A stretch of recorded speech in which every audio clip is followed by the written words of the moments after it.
ஓம் நமோ நாராயணாய நமக. அன்புடன் வணக்கம் நண்பர்களே. குடி ஆட்சி அப்படின்னா குடிமக்கள், குடித்தனம் நடத்தக்கூடிய மக்கள், குடும்பம் நடத்தக்கூடிய மக்கள், அதுதான் குடியாட்சி. குடியாட்சின்றதுக்கு சரியான அர்த்தம் என்னன்னா, குடும்பம் நடத்தக்கூடியவர்கள் செய்யக்கூடிய எனக்கு தலைவராக தேர்ந்தெடுக்கிறது செய்யக்கூடிய ஆட்சி. குடும்பம்னா என்ன?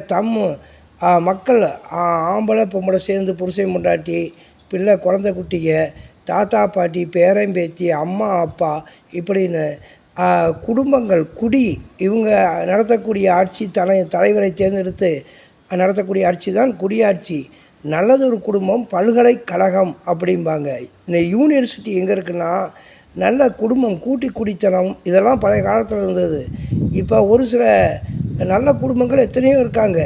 அவர்களால் தேர்ந்தெடுக்கப்படக்கூடிய நல்ல தலைவர்களை கொண்டு வரக்கூடியதான் குடியாட்சி.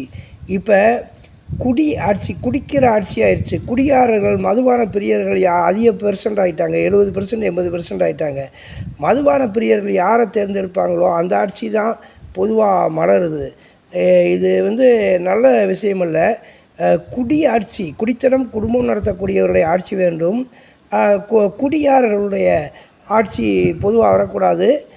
இதுதான் குடியாட்சி என்பது. குடும்பங்கள் நடத்தக்கூடிய, குடும்பத்தை கவனிக்கக்கூடிய பொறுப்புமிகு குடும்பத் தலைவிகளால் தேர்ந்தெடுக்கப்படக்கூடிய தலைவர்கள் வர வேண்டும் நண்பர்களே. அதுதான் குடியாட்சி.